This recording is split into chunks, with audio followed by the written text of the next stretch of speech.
If you wholesale your jewelry or you've been thinking about opening up a retail store, you are in luck today because I have a retail store veteran on the Thrive by Design podcast, and you are going to love listening to this interview. Today I interviewed Jennifer Gandia. She is the co-owner of Granite Street Jewelers in New York City, one of the premier fine jewelry stores in Manhattan. And I'm very excited to have her on the show today because she's been a friend of mine, first of all, for a very long time. But also, I love her insight. She's gonna bring on the woo, talk about the new age of retail and what they look for when partnering with designers. So you're gonna get great tips on all facets. And I'm excited to dive into this interview with Jennifer. But before I do, let me introduce myself. I'm Tracy Matthews. I'm the Chief Visionary Officer over here at Flourish and Thrive Academy, and I help jewelry brands launch, grow, and scale successful businesses from 0 to multiple 6 and 7 figures and beyond. Using my methodology called the Desire Brand Effect. I even wrote a book about it, so make sure that you check it out over at desirebrandeffect.com. And if you're someone who's ready for growth, then make sure you subscribe to this channel and you like this video if you've enjoyed it. Get posted on all of my upcoming videos and anything else that I share with you about growing your jewelry business. All right, let's dive into this interview with Jennifer Gandia of Granite Street Jewelers. I am so excited. This has been a long coming interview. I've been trying to get Jennifer Gandia on this show for ages. So Jennifer, thanks so much for being here today. It's my pleasure. I don't know why it took us so long. Well, I think a lot of things, but we're going to get into that. So yes. You are the owner or co-owner of Granite Street Jewelers. And I'm so excited to have you talk a little bit about your journey and the store and your passion, all the things that have led you to where you are now. I'm so excited because you just opened a brand new store. So before I kind of dive into some of the questions that I have, tell us a little bit about your journey into owning Granite Street Jewelers.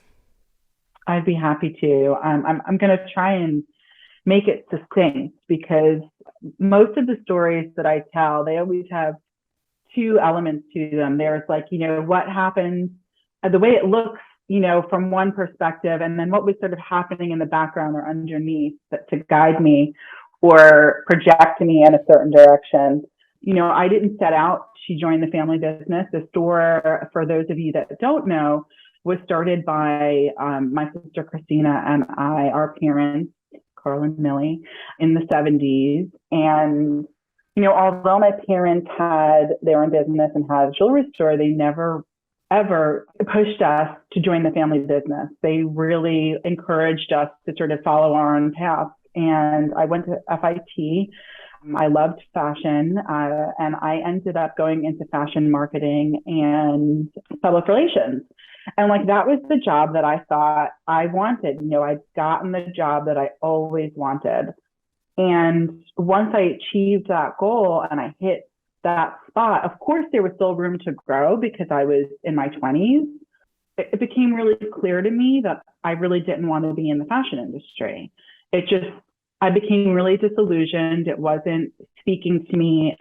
And so I left and didn't really know what my next step was going to be. But one thing that I was really interested in was potentially opening up my own store. And I was, had been talking with a friend, and we had all these ideas about the kind of business we might want to open in Brooklyn. It was a time when a lot of boutiques and lifestyle stores were opening in New York. Then 9/11 happened, and my parents' store was right near the Trade Center.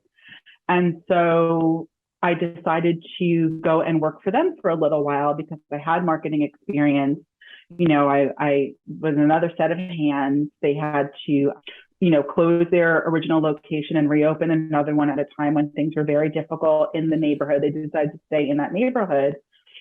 And, what happened was really just interesting. When I got into the store and started to work alongside them, I started to see jewelry differently. I always kind of thought of it as something like you got for special occasions, kind of a specialty item. I myself wore a lot of flea market finds and costume jewelry and that kind of thing, and thought that was really what fashionable jewelry was. But what happened is that at the time when I joined the business, it was the start of the independent designer movement in the States.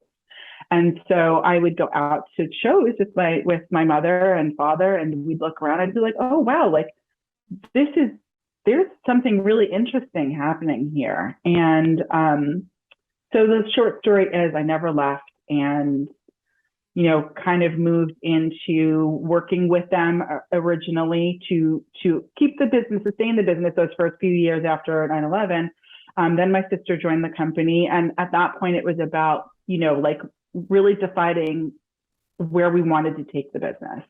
And because it was such an exciting time in jewelry, that was the first step that we took to evolve our business. And to our parents' credit, they really let us take some chances, and we brought on designers like Melissa Joy Manning and Jamie Joseph and Becky Kelso, and and started to evolve our business from being what they'd sold, which is mainly a lot of kind of custom work, because my dad was a master jeweler, and they did a lot of service work and repairs, and then kind of a lot of gold jewelry, gemstone jewelry, diamond jewelry, but that was not branded.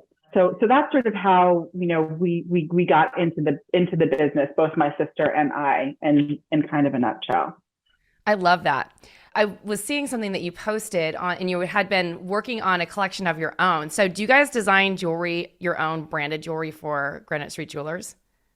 Yeah, so that happened a few years back. So it was probably the year before COVID in 2019 that we decided to start developing our own collections. And one of the things that happened, I would say, in maybe around 2009, 2010, is that, first it was independent designer jewelry, right, that we started with as an evolution for the store. And then we decided to really grow our wedding and bridal business. So we did that. We set a goal to grow that part of the business.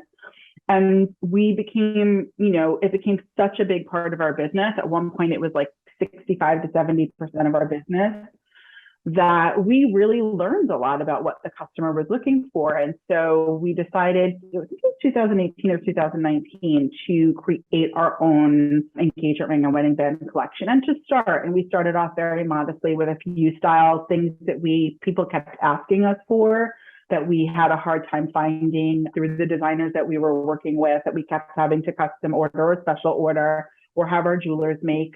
And we thought, well, we should really start offering some of these things. And that has since grown into quite a large collection of engagement rings and wedding band styles, all inspired and named after downtown streets that were in our New York neighborhood, and inspired by the architecture that downtown New York, if you haven't ever been to New York, is one of the oldest areas of the city. And so you can walk, around town and find yourself on a cobblestone street looking up at, a building from the early, 1900s, late 1800s. So there's some really fun and unique architectural elements around that really inspired us.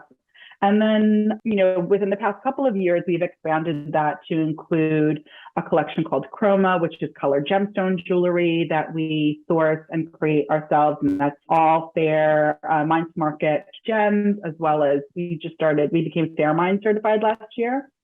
So we've been working with Fair Mine within our Chroma collection. We have a line called Gilded, which is classic diamond fashion. And then during 2020, I designed a line called Astra, which is a zodiac collection that really came out of, I love astrology and tarot and, lots of modalities like that. And spent a lot of time during quarantine upstate looking up at the stars. And I had this idea come to me about, having an enamel zodiac collection. And so that's what Astra is. It's looks like a hand-painted enamel night sky with your zodiac sign set in with little diamonds. So that's a really special collection to me. It's so beautiful. I'm gonna buy myself one of those pieces one day. I'm you know where to find them. I know exactly where to find them. So I want to ask you, you've been doing this for a while. You kind of came into a family business, and I'm sure, you hear all the time, people who come into family businesses, they're doing it to carry on the family tradition. But what kept you there? What was the inspiration and the motivation and the why that you decided to stay, and now that keeps you going all this time? Because you opened up this brand new store. It's beautiful. and like the brand is really evolving. So there's two things I would say. The first thing that I would say is I did not anticipate how meaningful and just kind of like a spiritual experience it was to work with people, especially at times in their life when they're sort of at their most vulnerable and open and really trying to create a moment for themselves or with themselves and another person, and having jewelry be a part of that and helping to facilitate that connection was something that I didn't anticipate, and that I fell in love with immediately. It's very, very powerful for me. And so really understanding jewelry as a medium that gives us such an opportunity for connection with people and to be a facilitator of that connection keeps me going. The other thing is, I'm really inspired. I'm inspired by the artists that we get to work with, and that doesn't end. There's consistently new things to be interested and inspired by, and new artists to meet, ways to grow in business, which is inspiring as well. But it's not for the faint-hearted. It's really, really hard work. It is really hard work. Yeah. And I think that a lot of times people, they realize, oh, I want to design some jewelry. And they don't realize like how hard it is, like in general, to get to the caliber or the level where a store like yours is actually going to pick them up. I'm not here to discourage anyone. Obviously, I have a podcast, like mentoring people and helping them run successful businesses. And this is why I always say there's so many ways to build a successful brand. You don't have to go one route or the other. I mean, we're really lucky in that these days. But I love what you said about the inspiration and how you're inspired by the designers. So I just have I'm going to throw you a curveball question right now. Like, which designers are inspiring you the most right now? It's interesting that you should ask that, because we have just started doing trunk shows again. We've got, like you said, we have a new store that we recently opened. And, coming out of the pandemic where we, weren't doing a lot of events, we've now rolled into a half a year. We opened the store in June, where it's just like, event after event after event. And we're having a trunk show right now with a collection that we've carried for quite a long time called Single Stone. And, when you work with a designer for a long time and you get to see them grow also, and you see how their collections evolve and how they continually are, being inspired to create new things, that's inspiring, right? Like, they're not, the brands that are not kind of doing the same thing and kind of resting on the laurels of something that might have been really successful for them, but they are, continuing to innovate and push and offer the client, our customer, something unique is incredibly inspiring. So, and just getting to see our brands in person, interacting with the customers, and what's come out of the past 2 years for them too, right? Like, this has really been, I know that we're still in a pandemic, so please don't think that I'm trying to minimize, that fact, but, we've come out of this like creative crucible, right? And so just looking at what people are, how that's sort of translated into their work, it has been really inspiring for me right now. That's so exciting.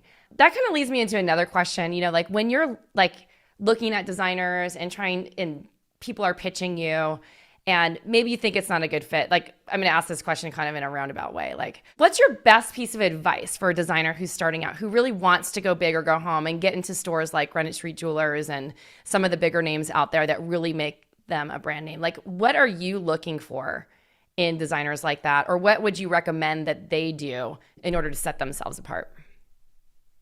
So I'm going to reflect back on our journey for a second. And we didn't become the store that we are overnight. We are a 46-year-old business, and I've been in the business now for 20 years. And when I joined the business, it was still a very humble store. And it took step by step year by year, initiative by initiative, failure by failure, to get to where we are now. I don't believe in a quick shooting star. And oftentimes when that happens, when I see a designer, kind of take off like that, I watch them, and a lot of times they burn out. So my advice would be, if you're in it and you're in it to win it, you have to be consistent and committed and have that drive to continue to work through what you need to become a brand that stores, that a sort of top caliber stores want to carry.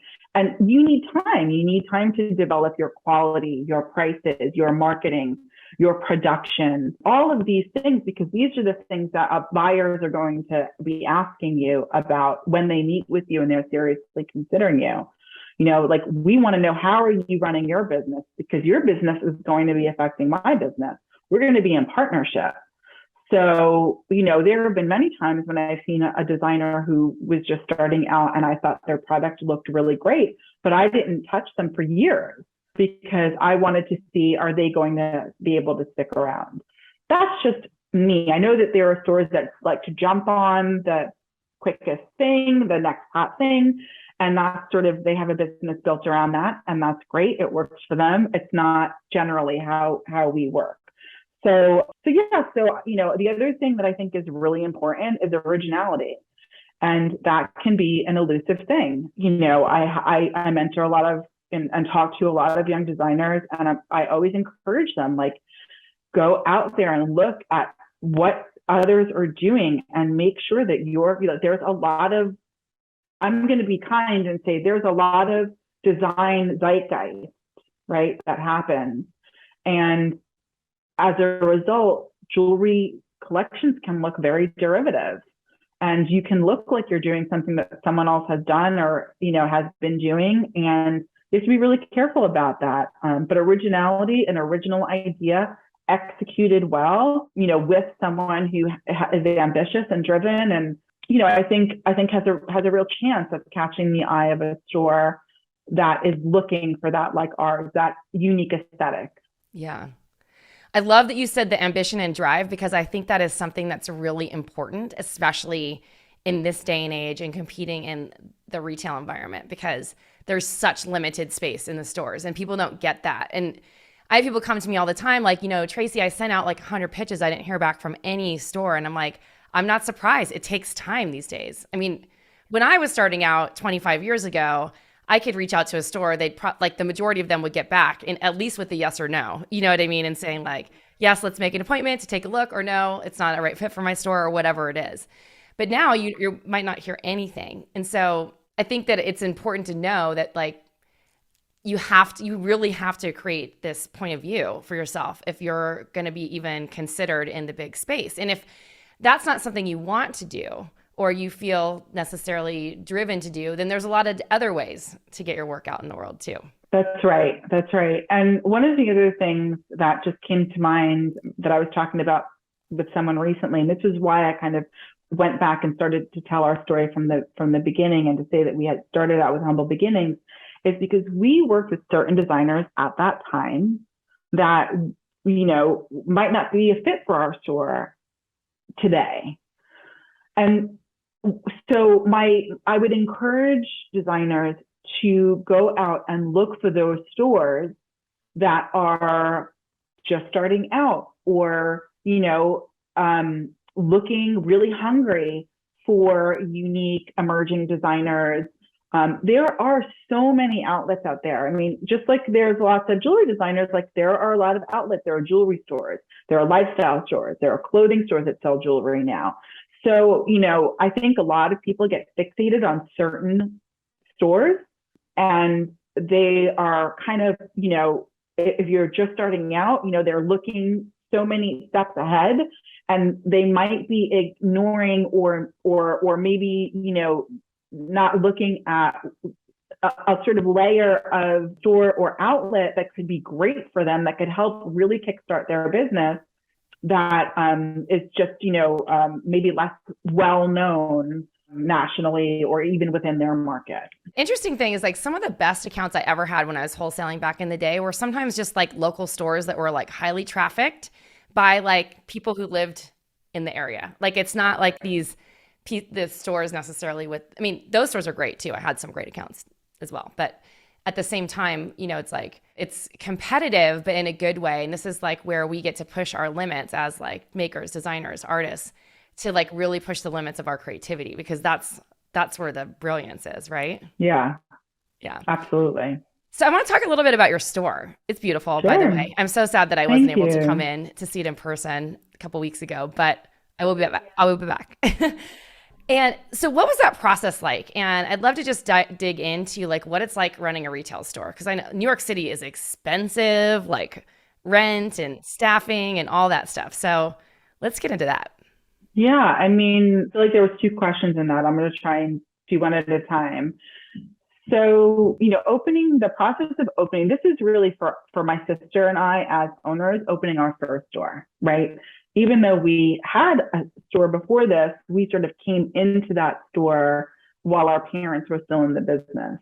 And so this really was for us an incredible learning experience. It is a huge undertaking, but it's also really exciting, when you get to the point where you are able to, open up a brick and mortar, which I hope that many people have that experience. I would love to see, more jewelry stores opening than closing. We hear so much within the trade about stores closing that have been open for so long. And it gives me hope that there are new people, hopefully, wanting to step into the retail space. So it's very exciting and it's very expensive. Running a retail store, you have a lot to think about, right? And like one of those things that its baseline is finances and operating costs. Like you said, it's expensive. You have to think about rent. And if you're opening a new space, you have to think about design. You have to think about buying, right? Inventory. Then there's marketing and, photography. And, there's all the things. It's definitely not for the faint-hearted. That's what I always say. It's like, it's not for the faint-hearted. Like, you got to have some, pluck to go into retail. I'm not sure I don't think Christina and I actually knew what we were getting ourselves into at all. But one of the things that we did over the years, which I think really speaks a lot to what you do and what you offer, is that we made sure to seek out coaches and mentors and spaces where we could learn about how to do all of those things. We didn't know how to do them. Like we didn't know how to create a budget or stick to a budget, or, there were so many things, like how to hire, how to fire, how to create a marketing plan, how to train people. So we really had to find people and organizations where we could get that education and then be able to bring it into our business. And I think that is so important. I can't stress it enough. We still to this day work with coaches and trainers to help us to continue to grow as leaders, because we continually have to learn new things to be able to grow our business. Yeah, that's a really helpful thing, and that I would encourage any business person, designer, entrepreneur to do, is to invest in themselves in that way, because it is an investment. It's an investment, and I think it's so important. I don't really regret not doing it because I learned so much from not doing it, but I had so many opportunities as a young designer to get mentorship, and all I was looking at was the price tag, not the value of how that would have shortcutted me and helped me not make mistakes. And it wasn't until things were that I actually really needed the consultant, the coach, the whole thing, that I actually hired them. I was like, oh my gosh, why did I wait so long? This is like the best thing, because like when all of us have so many blind spots we can't see, and we also have ways that we self-sabotage ourselves, and they can call it out and like help you see around corners. Absolutely. Yeah. And community is another thing too. Like when you're a retailer, an independent retailer, a single store independent retailer, you don't always have that community. So making sure to put ourselves into spaces where we could meet other store owners, maybe in non-competing cities, and make friends that we could call and talk to about their business and how they were doing things, with questions that we might have, being that sounding board for others as well, is really important. And I think today community is something that's talked about so much more, and there are spaces for designers, for example, to come together. I don't know. I feel like maybe it might be a little easier. I don't know if that's the case still for retailers, but whatever it is, like, make sure that you can find some sort of community where you can, get that kind of feedback that you're talking about also from your peers. How did you create that for yourself? Was there like a group that you went in for retailers, or was it that you just like found some friends and like created your own group? A little bit of both.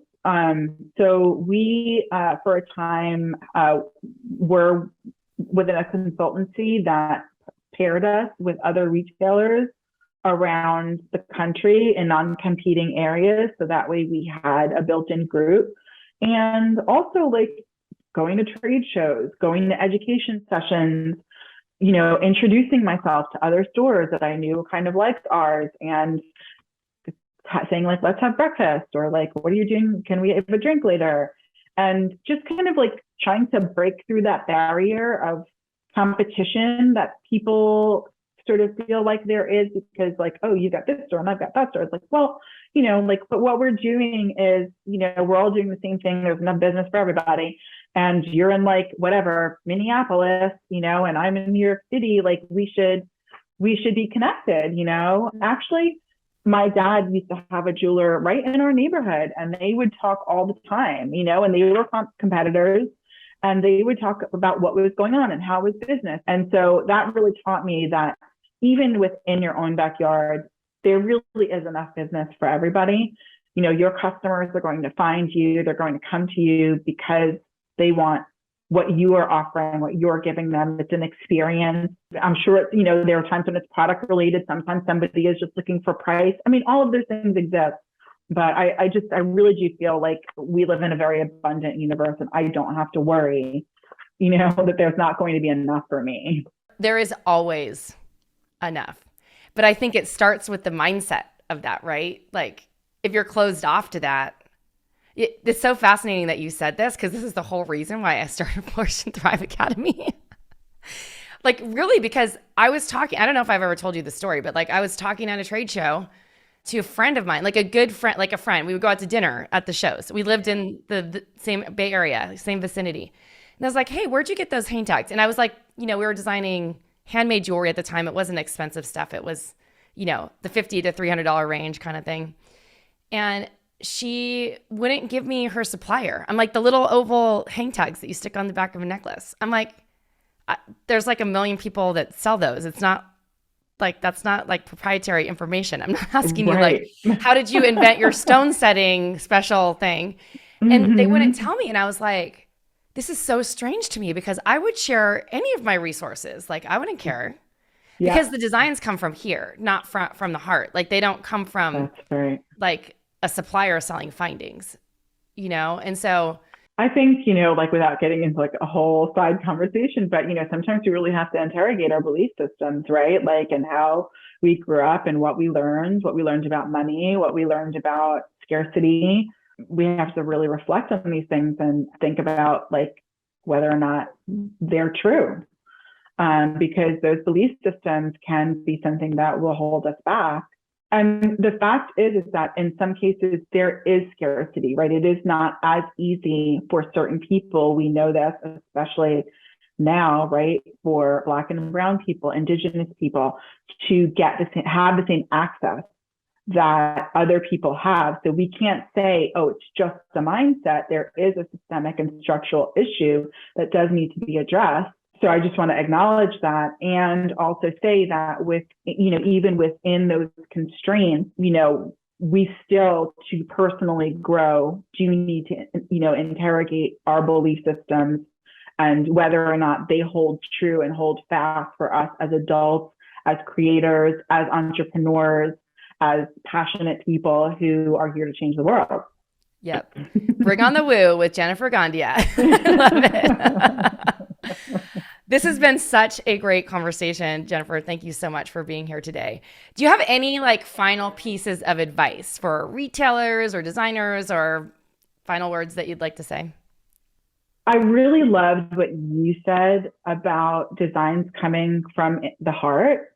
And I think that this is going to be more woo for me, but just, as we are setting out to grow our businesses and to make money and, become successful and be driven and be ambitious, like never to forget the interior parts of what we do and how important like love is and passion is, and those interior, connection, all of these kind of softer skills that really do aid all of those ambitions and dreams that we have.